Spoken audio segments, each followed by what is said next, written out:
আসসালামু আলাইকুম। সবাই কেমন আছেন? আশা রাখছি ভালো আছেন। তো সবাইকে শুভেচ্ছা ও স্বাগত জানিয়ে আজকের ভিডিওটি শুরু করছি।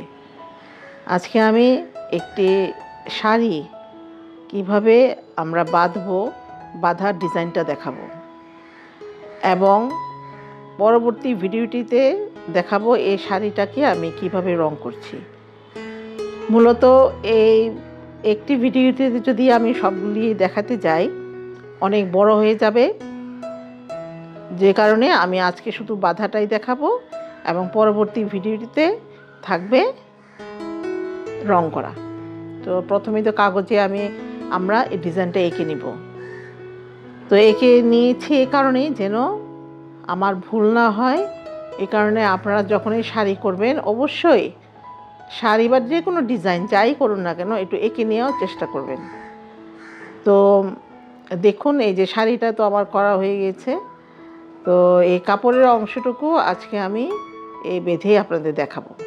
তো এর জন্য আমি নিয়েছি এটি সাদা ছোট একটি কাপড়, যে কাপড়টা দিয়ে আমি শাড়ির ডিজাইনটা করব। খুবই মনোযোগের সাথে দেখুন। আমি কিন্তু ইচ্ছে করলে এটাকে অনেক ছোট বানিয়ে ফেলতাম পারতাম এই ভিডিওটা থেকে, এবং তাহলে আপনারা কিন্তু এই বাধাটা বুঝতে পারবেন না। আসলে আমি তো ভিডিও বানাই আপনাদের জন্য যেন এই ডিজাইনটা আপনারা বুঝতে পারেন। তো যে জন্য আমিও এটাকে একটি ছোটো কাপড়ে বেঁধে দেখালাম। তো দেখুন কাপড়টি কিন্তু 2 ভাঁজ করে নিয়ে আঁচলের অংশটুকু একটা স্ট্যান্ডার্ড মাপে আপনারা নিয়ে নেবেন।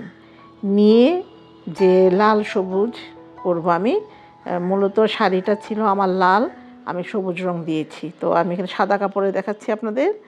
তো এই যে আঁচলের অংশটুকু ভাঁজ করে আমরা এই অংশটুকুকে মাঝখানটাকে একটু রাউন্ড শেপ দিয়ে নিব। রাউন্ড শেপ দিয়ে এঁকে কিন্তু বেঁধে নিব। তো বেঁধে নিয়ে এই অংশটুকুকে আবার আমরা পলিথিন দিয়ে বেঁধে নিব। তো কিভাবে বাঁধবো কি করব আমার সাথে থাকুন দেখুন। আর এই যে অংশটুকু হচ্ছে পাড়ের অংশটুকুর সাথে আমরা কিভাবে পাড়টা বাঁধছি এটাও আপনাদের আমি দেখাবো এখানে। তো দেখতে থাকুন এবং পরবর্তী স্টেপগুলি কি হবে সেটাও আমি আপনাদের দেখিয়ে দিব। আমার সাথেই থাকুন।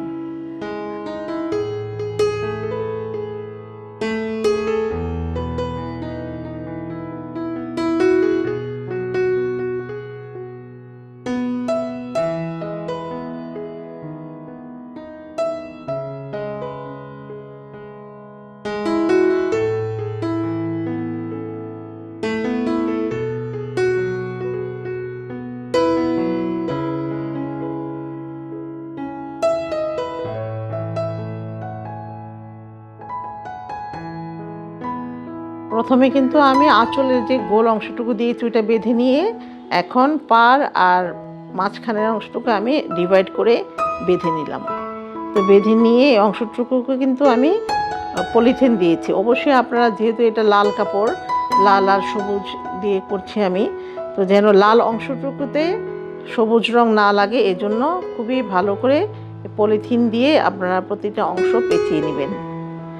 আর যদি এখানে সবুজ রাখতে চান পলিথিন দেওয়ার দরকার নেই, সুতা দিয়ে বেঁধে দিলেই হবে। আর যেহেতু ভ্যাট রঙে কাজ করব তার সমস্যা হবে না। তো এটা হচ্ছে যে মাঝখানে যে গোলটুকু আমি দিয়েছি এই গোলের অংশটুকু, যে 3টা 4টা যে কয়টা আপনারা গোল গোল বা স্কোয়ার যে কোনো শেপেই আপনারা এটা বাঁধতে পারবেন। তো এভাবে বেঁধে খুবই ভালো করে কিন্তু আপনারা এটা পেঁচিয়ে নেবেন পলিথিন দিয়ে। তো অসংখ্য ধন্যবাদ সবাইকে যারা আমার ভিডিওটি দেখে আপনাদের ভালো লাগছে এবং আমাকে সাবস্ক্রাইব করছেন, আমাকে সুন্দর সুন্দর কমেন্টও করছেন। তো আমাকে অনেকেই অনেক ভিডিও দেখানোর জন্য রিকোয়েস্ট করছেন। তো ইনশাল্লাহ আমি এই ভিডিওগুলি দেখাতে চেষ্টা করব। আসলে অনেক বড় হয়ে গেলে ভিডিও আমরা বিরক্ত হয়ে যাই।